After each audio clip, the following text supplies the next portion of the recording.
Hello అండి, నమస్తే. ఇప్పుడు మీరు ప్రతిలిపి వారి లైవ్ ఛాలెంజ్ నవలల పోటీలో గెలుపొందిన నీకు తెలుసా నాకేం కావాలో నవలను ఆడియో రూపంలో 7వ భాగం వింటారు. ఈ నవలను వ్రాసిన వారు ప్రముఖ రచయిత్రి శ్రీమతి అంగులూరి అంజనీదేవి గారు. చదువుతున్నది మా ఊరి విజయలక్ష్మి. ఇక కథలోకి వెళదామా?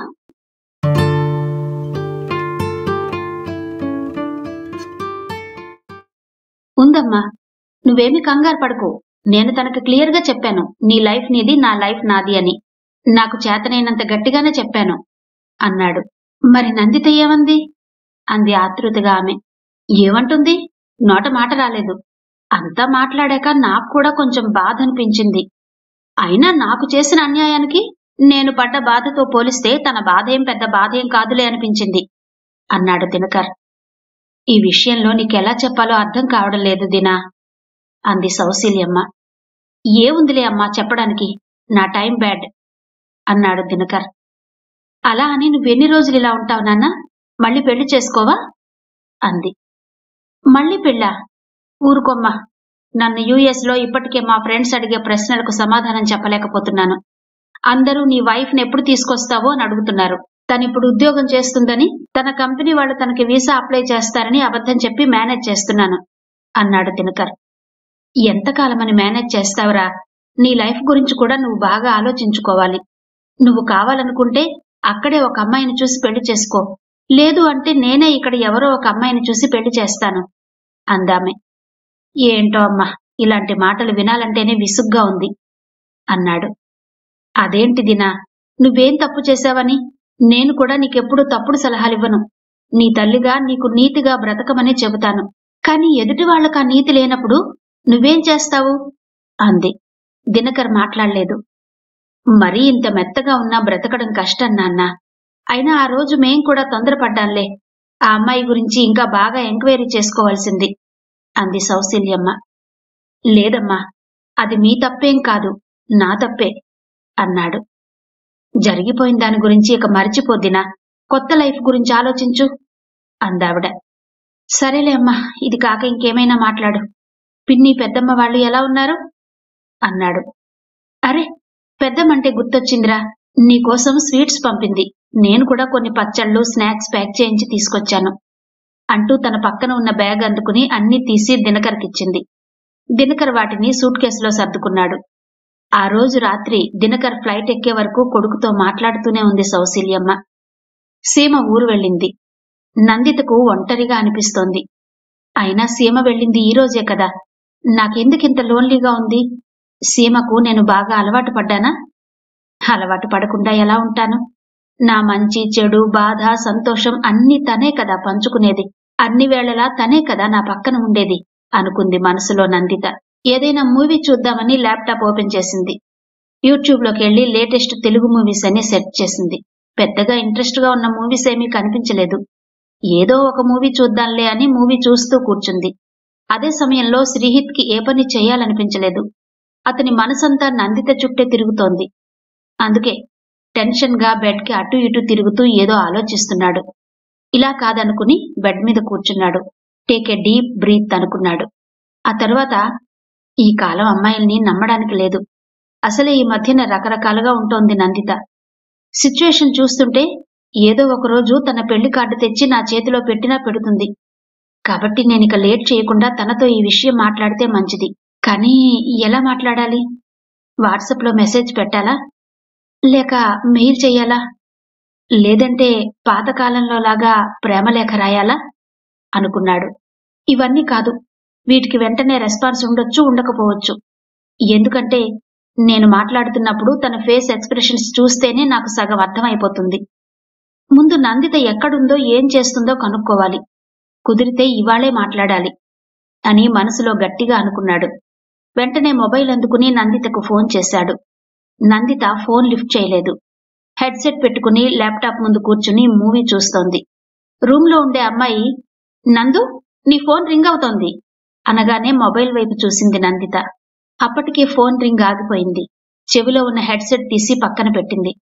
నందిత ఫోన్ లిఫ్ట్ చేయకపోవడంతో శ్రీహిత్ మనసులో ఉన్న ఎమోషన్ మొత్తం చల్లబడినట్టయింది. ఏం టైంరా బాబు, ఆలోచించి ఆలోచించి నేను ఫోన్ చేసేలోగా అవతల నందు కూడా బిజీ అయింది అని అనుకుంటుండగా అతని ఫోన్ రింగ్ అయింది. శ్రీహిత్ వెంటనే ఫోన్ లిఫ్ట్ చేసి, హలో నందు అన్నాడు ఆతృతగా. నేనిందాక మూవీ చూస్తున్నాను శ్రీహిత్, మొబైల్ రింగ్ వినబడలేదు అంది నందిత. ఓ అవునా, నువ్వు బిజీగా ఉన్నావేమో అనుకున్నాను, అందుకే ఫోన్ లిఫ్ట్ చేయలేదేమో అనుకున్నాను అన్నాడు. అంత బిజీ పనులేం లేవులేండి, చెప్పండి, ఆఫీస్కి కనెక్ట్ అవ్వాలా అంది. లేదు, నేను కాల్ చేస్తే వర్క్ ఉన్నట్టేనా? ఆఫీస్ వర్క్ ఉంటేనే నేను నీకు కాల్ చెయ్యాలా, లేకుంటే చెయ్యకూడదా అన్నాడు. అయ్యో అదేం లేదు, నేను జస్ట్ క్యాజువల్ గా అడిగానంతే అంది. సరే, నేను నీతో మాట్లాడాలి నందు అన్నాడు. చెప్పండి అంది. నిన్ను కలిసి మాట్లాడతాను, ఫ్రీగానే ఉన్నావా, కలవచ్చా అన్నాడు. నందిత వెంటనే తన డ్రెస్, తన అవతారం చూసుకుంది. పొద్దుట్నుంచి స్నానం కూడా చేయలేదు, తలకి ఆయిల్ పెట్టుకుని కొప్పు వేసుకునుంది. కలుద్దాం శ్రీహిత్, నాకొక 1 అవర్ టైం పడుతుంది అంది. ఓకే, నో ప్రాబ్లం అన్నాడు. సరే అయితే ఎక్కడ కలుద్దాం అంది. ఎక్కడైనా పర్వాలేదు, నీకు నాకు కాస్త దగ్గరగా ఉండేలా చూసుకుందాం అన్నాడతను. యా, దట్స్ బెటర్ అంది. సరే, నేను ఈ లోపల మనం ఎక్కడ కలవాలో లొకేషన్ చెక్ చేస్తాను అన్నాడు శ్రీహిత్. ఓకే, నేను రెడీ అయ్యాక కాల్ చేస్తాను అంది నందిత. శ్రీహిత్ కాల్ కట్ చేశాడు. అవును, నన్ను శ్రీహిత్ ఎందుకు కలవాలనుకుంటున్నాడు? ఏదైనా పర్సనలా? అయినా నాతో పర్సనల్స్ ఏముంటాయి అనుకుంటూ రెడీ అయింది. రెడీ కాగానే శ్రీహిత్ కి ఫోన్ చేసింది. నువ్వు పంపిన లొకేషన్ వచ్చింది శ్రీహిత్, అది నాకు దగ్గరే, నేను 5 minutes లో అక్కడ ఉంటాను అని చెప్పి ఫోన్ కట్ చేసింది. వెంటనే తన రూమ్మేట్ స్కూటీని తీసుకుని ఒక మాల్ దగ్గర ఆగింది. ఒక మాల్ దగ్గరకు వెళ్ళింది. అక్కడ శ్రీహిత్ ఉన్నాడు. ఇద్దరూ కలిసి మాల్ లోపలికి వెళ్లారు. ఎక్కడ కూర్చోవాలి అని వెతుకుతుంటే అక్కడ ఒక జ్యూస్ షాప్ కనిపించింది. చెరొక జ్యూస్ తీసుకుని వెళ్లి ఒక చోట కూర్చున్నారు. చెప్పండి శ్రీహిత్, ఏం చెప్పాలని పిలిచారు? కొంపతీసి మీరేమైనా కంపెనీ మారుతున్నారా? నాకిలాంటి షాకులు మాత్రం ఇవ్వద్దు అంది నవ్వుతూ. చచా, నా గురించి కొంచెం కూడా వేరేలాగా ఆలోచించేలా లేదు కదా ఈ నందిత. కలవాలి, మాట్లాడాలి అన్నప్పుడు ఏదో కొంత గెస్ చేసి ఉంటుందనుకున్నా, కానీ ఇలా ఆలోచిస్తుందనుకోలేదు అనుకున్నాడు మనసులో. అది కాకపోతే ఇంకే విషయమైనా పర్వాలేదు, చెప్పండి శ్రీహిత్ అంది. సరే, స్ట్రెయిట్ గా పాయింట్ గా వస్తాను అన్నాడతను. అంటూ తల ఊపి నవ్వుతూ చూసింది. మనిద్దరం పెళ్లి చేసుకుంటే ఎలా ఉంటుంది నందు అన్నాడు. పక్కన బాంబు పడ్డట్టు ఉలిక్కి పడింది నందిత. నాకు ఆల్రెడీ పెళ్ళయింది శ్రీహిత్ అంది. షాక్ తిన్నాడు శ్రీహిత్. వెంటనే తేరుకుని, ఊరికే జోక్ చెయ్యొద్దు నందు, నువ్వే రోజైనా మంగళసూత్రం వేసుకున్నావా, కాళ్లకు మెట్టలు పెట్టుకున్నావా? సరే, అవన్నీ తీసేసినా పాపెట్లో సింధూరమేది? నీకిష్టం లేకపోతే లేదని చెప్పాలి, కాని ఇలా దేనికి, నాతోనే జోకులా అన్నాడు. జోకేంటి శ్రీహిత్, నువ్వు నమ్మట్లేదా? ఉండు, నా మ్యారేజ్ ఫొటోస్ చూపిస్తాను అంటూ మొబైల్ తీసి వెతికింది. శ్రీహిత్ ఇంకా నమ్మలేనట్టు చూస్తున్నాడు. ఫొటోస్ ఓపెన్ చేసింది. శ్రీహిత్ పక్కకొచ్చి ఒక్కో ఫోటోని సైడ్ చేస్తూ చూపించింది. నా పెళ్లి చాలా గ్రాండ్ గా చేశారు కదూ మా వాళ్ళు అంది. అవునవును, చూస్తేనే తెలుస్తోంది అంటూ ఆ ఫొటోస్ ని గుచ్చి గుచ్చి చూశాడు. ఈయన మా నాన్నగారు శ్రీహిత్, నేనంటే ప్రాణం ఆయనకి. పక్కన ఉన్నది మా అమ్మగారు అంది. శ్రీహిత్ చూపులు పెళ్లి కొడుకుపై నిలిచాయి. ఇతన్ని ఎక్కడో చూసినట్టు అనిపిస్తోంది. అయినా నువ్వెప్పుడూ ఈ విషయం నాతో చెప్పలేదు. అతనితో ఫోన్లో మాట్లాడుతున్నట్టు కూడా నాకు కనిపించలేదు. నీలాగే సీమకు కూడా పెళ్ళైపోయిందా ఏ? అంటే మీ ఇద్దరు ఫ్రెండ్స్ కదా, అందుకే అలా అడిగాను. సీమ కూడా ఈ టాపిక్ ఎప్పుడు నాతో మాట్లాడలేదు అన్నాడు. శ్రీహిత్ కి ఫొటోస్ చూస్తుంటే కోపంగా ఉంది, బాధగా ఉంది. ఏం చెయ్యాలో తెలియట్లేదు. అయినా నేనొక పెళ్ళైన అమ్మాయిని ప్రేమించడమేంటి? నోనో, ఈ తప్పు నాది కాదు, 100% నందితదే. ఎందుకంటే నందిత పెళ్ళైన అమ్మాయిలా ఒక్కరోజు కూడా కనిపించలేదు. అవునా? అంతేలే, వ్యవహారం చెడ్డాక తప్పు తనది అని ఎవరు ఒప్పుకోరు. అయినా ముందు వెనక ఆలోచించకుండా, ఎంక్వైరీ చేసుకోకుండా మనసు పారేసుకుంటే ఇలాగే ఉంటుంది. నందిత ఏ రోజు తన లిమిట్స్ దాటలేదు. ఎప్పుడూ శ్రీహిత్ అంటూ పిలిచిందే గాని ఒక్కరోజు కూడా శ్రీ అని చనువుగా పిలవలేదు అని తన మనసుకు తను నచ్చచెప్పుకున్నాడు. ఇక అక్కడ కూర్చోవాలంటేనే చిరాగ్గా ఉంది శ్రీహిత్కి. జీవితంలో ఇంత పెద్ద డెసిషన్ ఇంత ఫులిష్ గా తీసుకున్నానా? ఇంకా నయం, ఇంట్లో చెప్పాక నందితతో మాట్లాడదాం అనుకున్నాను. అలా చెప్పి ఉంటే ఈ విషయం తెలిసాక చిచి అనేవాళ్లు అనుకుంటూ మౌనంగా ఉన్నాడతను. శ్రీహిత్ మాట్లాడకపోవడం చూసి, సారీ శ్రీహిత్, ఒక విధంగా తప్పు నాదే. నా గురించి నువ్విలా అనుకుంటావని నేనెప్పుడూ ఊహించలేదు. లేకుంటే నాకు పెళ్ళయిందని ముందే చెప్పేదాన్ని. అది కాక నువ్వెప్పుడూ అందరబ్బాయిల్లా అనిపించలేదు. చాలా పద్ధతిగా అనిపించావు. వర్క్ విషయం తప్ప వేరే మాట్లాడేవాడివి కాదు. కొంచెం కూడా లిమిట్స్ క్రాస్ చేయలేదు.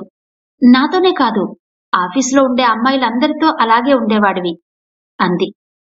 శ్రీహిత్కి ఏం మాట్లాడాలో అర్థం కాక, నేనింత మంచివాడినని నాక్కూడా తెలియదు నందు అన్నాడు. శ్రీహిత్ని చూస్తుంటే బాధగా అనిపించింది. అదే టైంలో సీమ ఫోన్ చేసింది. మొబైల్ స్క్రీన్ మీద పేరు చూడగానే, అనుకున్నాను ఇంకా మీ ఫ్రెండ్ సీమ ఎంటర్ అవ్వలేదేంటా అని అన్నాడు.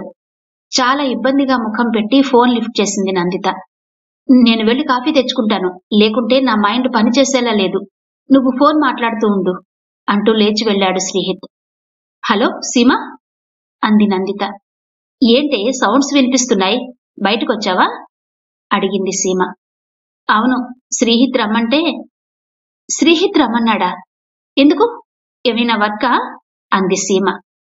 వర్క్ కాదు, నన్ను పెళ్లి చేసుకుంటానంటున్నాడు.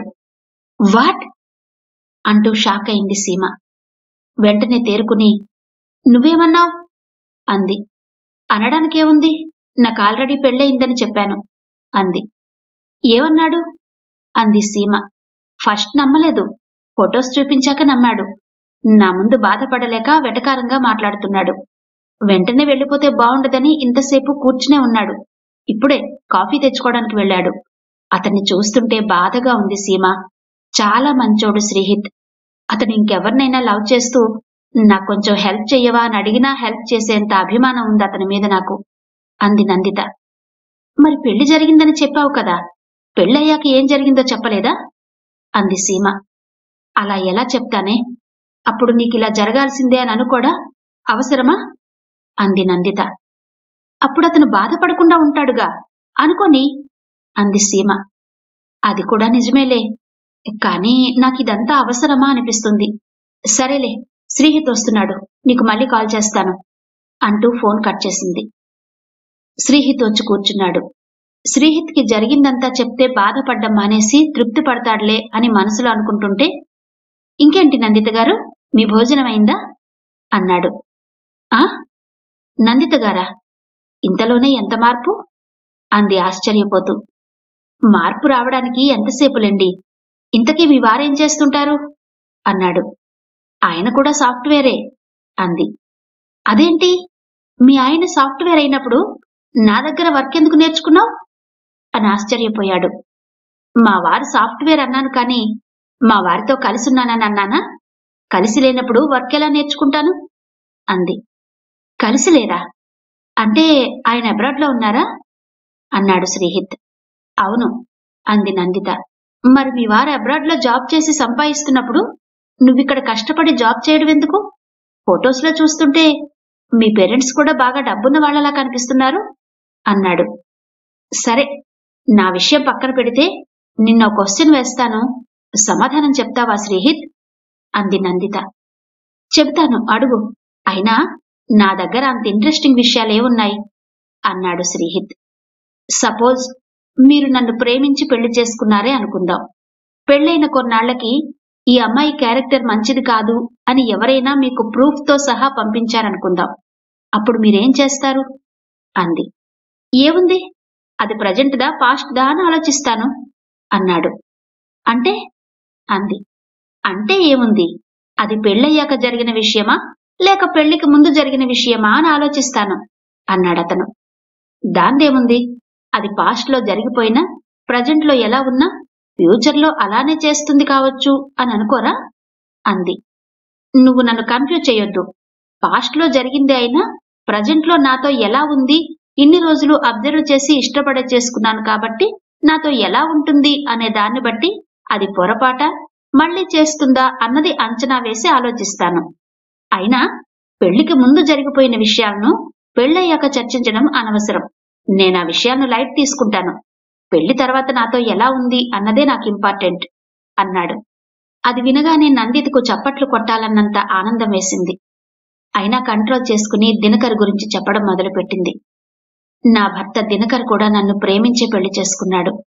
అతను అబ్రాడ్ నుండి నన్ను ఇష్టపడుతున్నట్టు మెసేజ్ పెట్టాడు. నేను మా వాళ్లతో చెప్పి అతన్ని పెళ్లి చేసుకున్నాను. పెళ్లైన తెల్లవారే అతనికి పని ఉండి అబ్రాడ్ వెళ్లిపోవాల్సి వచ్చింది. ఆ తరువాత కొన్నాళ్లకి నేనెప్పుడో 10th చదువుతున్నప్పుడు లవ్ కి అట్రాక్షన్ కి తేడా తెలియక ఒక అబ్బాయితో చాట్ చేశాను. ఆ చాటింగ్ ని ఎవరో సేవ్ చేసుకుని నా భర్తకు పంపారు. అది చూసి ఆయన, అప్పుడే అంత కథ నడిపావు అంటే ఇప్పుడిక ఎంత నడుపుతావో అని నన్ను వదిలించుకున్నాడు అంటూ జరిగింది మొత్తం వివరంగా చెప్పింది నందిత. చెప్పాక అతని ముఖం చూడాలంటే ఇబ్బందిగా అనిపించింది. నాకేంటో ఇవాళ రకరకాల ఎమోషన్స్ బయటకొస్తున్నాయి అని మనసులో అనుకున్నాడు శ్రీహిత్. అయితే నందు, మీ ఇద్దరి మధ్యన ఏం జరగలేదా? ఐ మీన్ ఫిజికల్ గా అన్నాడు. ఎవరి మధ్యన? నాకు దినకర్కి మధ్యనా, లేక నాకు ఆ 10th క్లాస్ అబ్బాయికి మధ్యనా అని అడగాలంటే ఇబ్బందిగా అనిపించినా అడిగింది నందిత. 10th క్లాస్ విషయం వదిలే, మీ హస్బెండ్ గురించి చెప్పు అన్నాడు. అంటే మా ఇద్దరి మధ్యన ఏమైనా జరిగింది అంటే నన్ను పెళ్లి చేసుకోవా? జరగలేదు అంటేనే నన్ను పెళ్లి చేసుకుంటావా అంది. అది కాదు నందు, ఈ మాట అడగడానికే నాకు సంస్కారం అడ్డొచ్చింది. అయినా ఫ్యూచర్లో బాధపడకూడదు కదా. నేను నిన్ను స్వీకరించాలనుకుంటే అదొక పవిత్ర పుష్పంలా భావించాలి నేను అన్నాడు. నువ్వు చాలా దూరం వెళ్లి ఆలోచిస్తున్నావు శ్రీహిత్. నేను నిన్నేమైనా పెళ్లి చేసుకుంటాననుకుంటున్నావా? ఈ విషయంలో నేను చాలా విసిగిపోయున్నాను. ఇప్పటికే చాలా లేట్ అయింది. ఇక వెళ్దామా అంటూ లేచింది. అది కాదు నందు, కూర్చో అన్నాడు. ఇప్పటికే నాకు ప్రేమ పెళ్లి అన్న మాటలంటేనే భయంగా ఉంది. ఇంక చాలు, నన్నొదిలేయ్ శ్రీహిత్ అంది నందిత. శ్రీహిత్ కి ఒకవైపు బాధ, ఇంకోవైపు ఆనందం రెండూ కలిసొస్తున్నాయి. ప్రేమ పెళ్లి అంటేనే కదా నీకు భయం? నేనంటే ఇష్టం లేదని నాతో ఎప్పుడూ చెప్పలేదు. సో నేను నిన్ను ప్రేమించొచ్చు, నువ్వు నన్ను ప్రేమించొచ్చు అన్నాడు. అయ్యో, ఎంత చెప్పినా అర్థం కాదా అంటూ తల కొట్టుకుని వెళ్లిపోయింది నందిత. తెల్లవారే ఊరు నుండొచ్చింది సీమ. రాగానే నందితను గట్టిగా హక్ చేసుకుంది. చాలాసేపు వదల్లేదు. ఏంటి సీమ, ఇంత ఆనందంగా ఉన్నావు? ఎప్పుడూ లేవిలా, ఏంటి సంగతి అంది నందిత. నువ్వంటున్నది నిజమే నందు, నేనెప్పుడూ ఇంత ఆనందంగా లేను. నిన్న ఈ విషయం చెప్దామనే కాల్ చేశాను. నువ్వు శ్రీహిత్తో ఉన్నావు, చెప్పే అవకాశం రాలేదు. అసలేం జరిగిందంటే అంటూ ఆగింది సీమ. ఏం జరిగిందో చెప్పు సీమ, ఆగలేకపోతున్నా అంది నందిత. నిన్న నాకు ఎంగేజ్మెంట్ జరిగింది. ఎవరితో అనుకున్నావు? మీ స్పందన్ బావతో అంది సీమ. అవాక్కయింది నందిత. నాక్కూడా ముందు తెలీదు నందు, అంతా మాట్లాడుకున్నాకే నాకు చెప్పారు. మా పెద్దమ్మ వాళ్ల ఫ్యామిలీకి స్పందన్ వాళ్ళు బాగా తెలుసట, అందుకే నన్నివ్వాలనుకున్నారు. స్పందన్ ఇప్పుడు అమెరికాలో ఉంటున్నాడు. పెళ్లి కోసమే ఇండియా వచ్చాడు. పెళ్లి 10 రోజులే ఉంది. ఈ 10 రోజులు నేను నీకు దొరకను. షాపింగ్ అంతా హైదరాబాద్లో పెట్టుకున్నారు. నేను హైదరాబాద్ వెళ్ళాలి అంది సంతోషంగా సీమ. నందిత షాక్లో నుంచి తేరుకోలేదు. తన లైఫ్లో ఇక సీమ ఉండదా అన్న భావనే ఆమెను కుంగదీస్తోంది. భూమిలోకి కృంగిపోతున్న దానిలా చూస్తోంది. అయినా అదంతా పైకి కనబడనీయలేదు. ఏంటి నందు అలా అయ్యావ్? నీ గురించి మీ వాళ్ళేమైనా అడిగారనా? అదే మీ కస్తూరి అత్తయ్య గాని స్పందన్ గాని అంది సీమ. నందిత మాట్లాడలేదు. మాట్లాడు నందు, నీ ముఖంలో ఎందుకింత బాధ కనిపిస్తోంది అంది సీమ. నువ్వు కూడా లేకుండా నేనెలా ఉండాలి సీమ? ఎందుకు నాకు ఒక్కొక్కరే ఇలా దూరమైపోతున్నారు? అమ్మా, నాన్న, దినకర్, ఇప్పుడు నువ్వు. ఏంటిదంతా? నాకంతా అయోమయంగా ఉంది. నా వాళ్ళు అనుకున్న వాళ్ళు నాకెవరున్నారిప్పుడు అని పైకి చెప్పలేక మనసులోనే అనుకుంది. అలా ఆలోచించకు నందు, నేను వెళ్లేది అమెరికానేగా. అక్కడ నేను జాబ్ చేసేదేం లేదు, ఖాళీగానే ఉంటాను.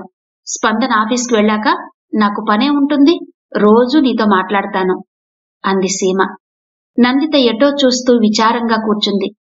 అయినా నువ్వేమైనా ఖాళీగా ఉన్నావా నందు? నీకెవరూ లేరనుకోవడానికి? ఆఫీస్కి వెళ్తే కొలీగ్స్ ఉంటారు, హాస్టల్కొస్తే అమ్మాయిలుంటారు.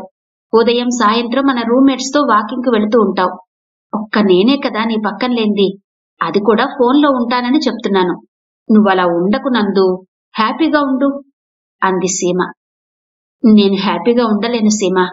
నువ్వు మా స్పందన్ భావన కాకుండా ఇంకెవర్ని చేసుకున్నా నాకీ బాధ ఉండేది కాదు అంది నందిత. పోవే నందు, నీ మాటలు నాకు నచ్చలేదు. నేను స్పందన్ని పెళ్లి చేసుకోవడం అనేది దేవుని స్క్రీన్ ప్లే. ఆయనకు తెలియకుండా ఏదీ జరగదు. దీనికి నువ్వెందుకు బాధపడ్డం? నువ్విలా బాధపడుతుంటే నేను ప్రశాంతంగా ఉండగలనా అంది సీమ. అది కాదు సీమ, నా వల్ల మా స్పందన్ బావకి ఎంత అన్యాయం జరిగిందో నువ్వు కూడా చూశావు. అలాంటి నాతో నిన్ను ఫ్రీగా ఉండనిస్తాడా? నువ్వు నాతో మాట్లాడుతున్నావని తెలిస్తే మీ ఇద్దరి మధ్య నా గొడవలు రావా? అందులో మా నాన్నంటే కస్తూరి అత్తయ్య ఎలా మండిపడిందో నువ్వు ఆ రోజు హాస్పిటల్లో చూడలేదా అంది నందిత. సీమ నవ్వింది. మీ కస్తూరి అత్తయ్య ఇప్పుడు అలా లేదు నందు, చాలా మారింది. మీ నాన్నగారి గురించి చాలా గొప్పగా చెప్తోంది. వచ్చిన చుట్టాలంతా ఆమె మాటలు వింటూ ఆమె చుట్టే ఉండిపోయారు. నేను కూడా విన్నాను. చాలా ఆసక్తిగా అనిపించింది మీ నాన్నగారి గురించి ఆవిడ చెప్తుంటే అంది సీమ చాలా ఆసక్తిగా. ఏంటంత ఆసక్తి? ఆర్యతో నేను చేసిన చాటింగ్ గురించి మా నాన్న ఎంత గొడవ చేశాడో, నేనెలా ఇంట్లో నుంచి వెళ్లిపోయానో అదే కదా అక్కడ మా అత్తయ్య సృష్టించిన ఆసక్తి. నేను ముందే ఊహించా అత్తయ్య నన్ను గుర్తు చేస్తూ అక్కడ బాగానే రచ్చ చేసి ఉంటుందని. అది విన్నవాళ్లంతా నేను మా తల్లిదండ్రులను వదిలేసి ఎటో వెళ్లానని, ఎటో ఏంటి ఆర్యతోనే వెళ్లానని నన్ను బాగానే మోస్తుంటారు. నేను ఊహించగలను. కానీ నేను ఎలాంటి సిచ్యువేషన్లో వెళ్లానో ఎవరూ చెప్పుకోరు. నా గురించి 4 మంచి మాటలు చెప్పేవాళ్లు కూడా లేరు. అందరూ నన్ను తిట్టేవాళ్లే అంది నందిత. సీమ మళ్లీ నవ్వింది. నందిత చేతిని తన చేతిలోకి తీసుకుంది. అక్కడ నీ గురించేమీ లేదు నందు, మన ఫ్రెండ్స్ కదా. నీ గురించి మీ అత్తయ్య కాని స్పందన్ కాని అడుగుతారేమో అనుకున్నాను. అడగలేదు అంది. అడిగితే చెప్పేదానివా అడిగింది నందిత. ఎలా చెప్తాను నీ పర్మిషన్ లేకుండా? నువ్వెక్కడున్నావో చెప్పనని నీకు మాటిచ్చాను కదా. అది నువ్వు మర్చిపోయినా నేను మర్చిపోను. నిజానికి నిన్నెవరూ గుర్తు పెట్టుకుని లేరక్కడ. నువ్వేం కంగారు పడకు. అక్కడ టాపిక్ అంతా మీ నాన్నగారిదే అంది సీమ. ఏముంది మా నాన్నగారి గురించి అంత గొప్ప టాపిక్? ఆయన చేసే రౌడీ పనులు, కబ్జాలు, దొంగ వ్యాపారాలు, మనుషులను కొట్టించడాలు తెలిసిందే కదా. ఇప్పుడు ఇంకా ఎక్కువ చేస్తున్నాడేమో. అంతకన్నా ఏముంటుంది అని మనసులో అనుకుంటూ మౌనంగా ఉంది నందిత. అప్పుడే స్పందన్ ఫోన్ చేశాడు. మొబైల్ వైపు చూసి, స్పందన్ కాల్ చేస్తున్నాడు నందు, మాట్లాడొస్తాను అంటూ ఫోన్ పట్టుకుని పక్కకు వెళ్ళింది సీమ. సీమ ఫోన్ మాట్లాడొచ్చే వరకు అక్కడే కూర్చుంది నందిత. ఇంకా ఇక్కడే ఉన్నావా? ఆఫీస్కెళ్ళాలి కదా అంది సీమ. వెళదాంలే సీమ. ఇంకా ఏంటి సంగతులు? స్పందన్ బావ ఫోన్ చేశాడు కదా, ఏమంటున్నాడు?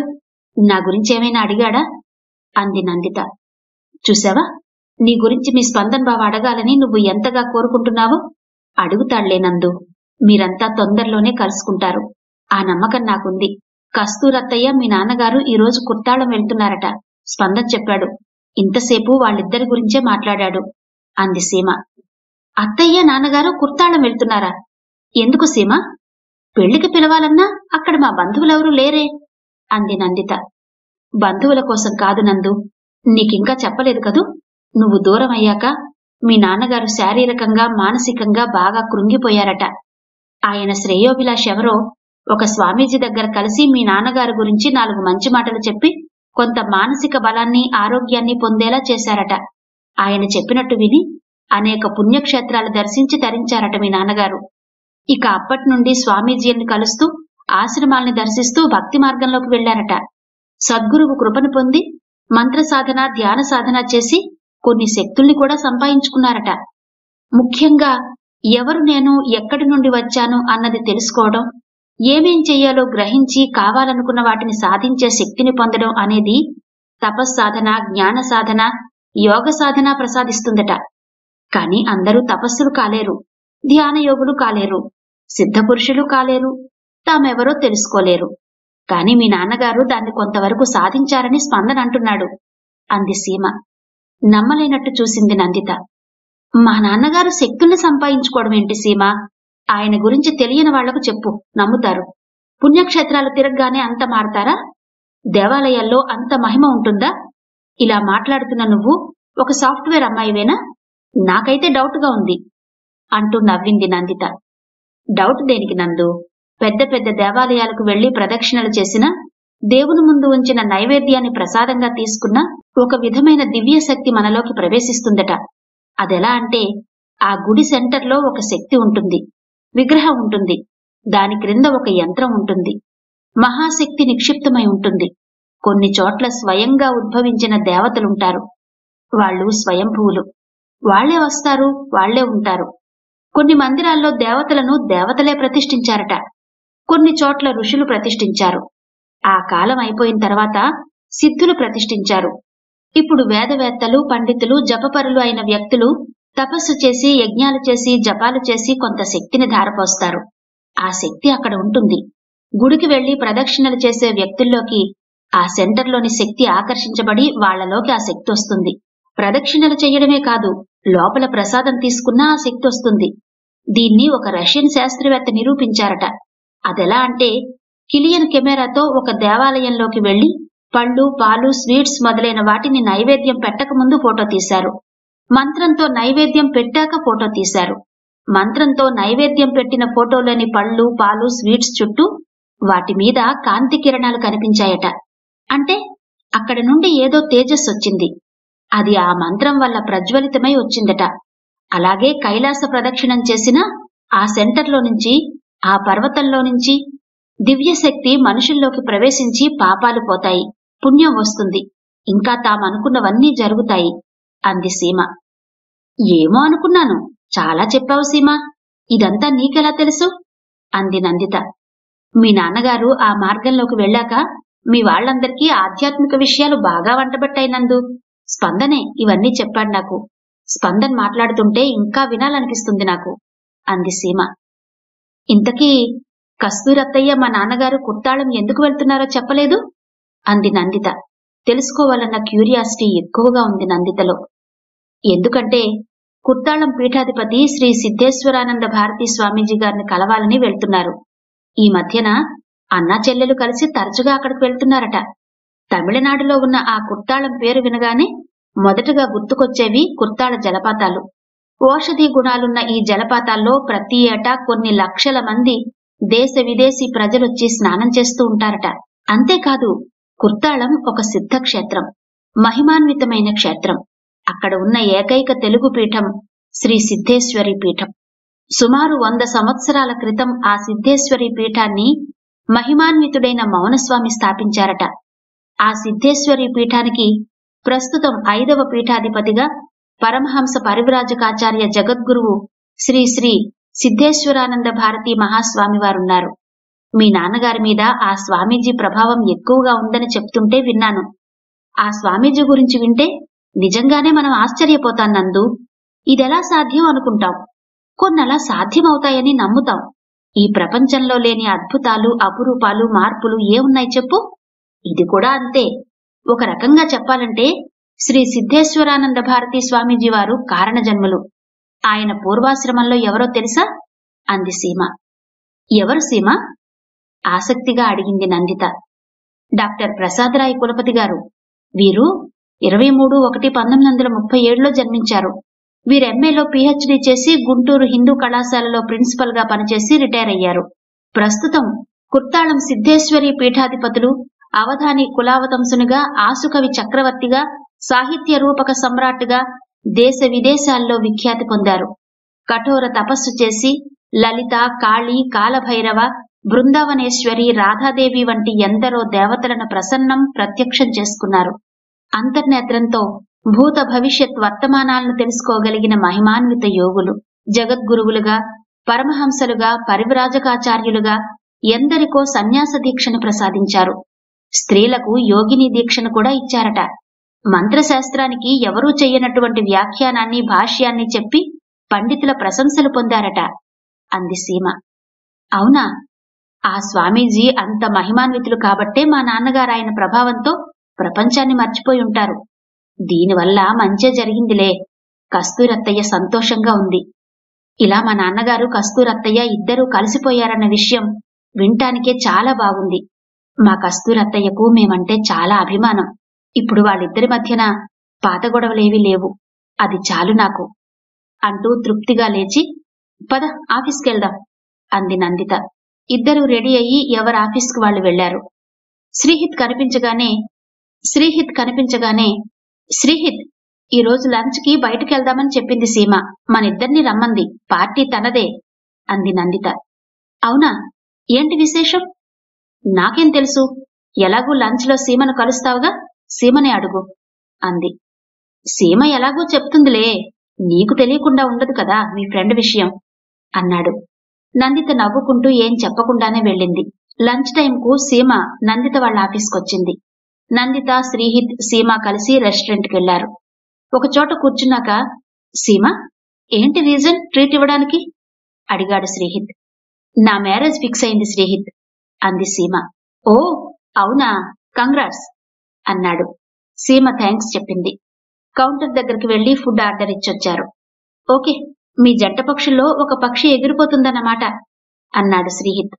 అవును శ్రీహిత్, నా మ్యారేజ్ ఫిక్స్ అయిందన్న సంతోషం కన్నా నేను వెళ్లిపోతున్నానన్న బాధ ఎక్కువైంది నందుకి.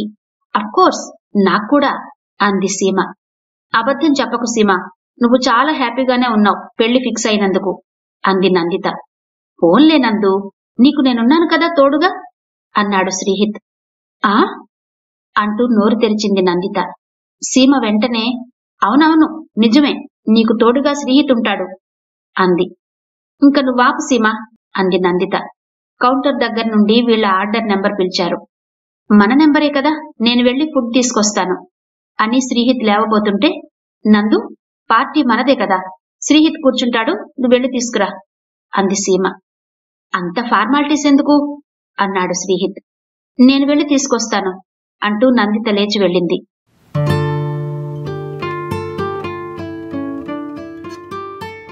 ఈ కథను ఇక్కడితో ఆపుదామండి. తర్వాతి కథను 8వ భాగంలో వినిపిస్తాను.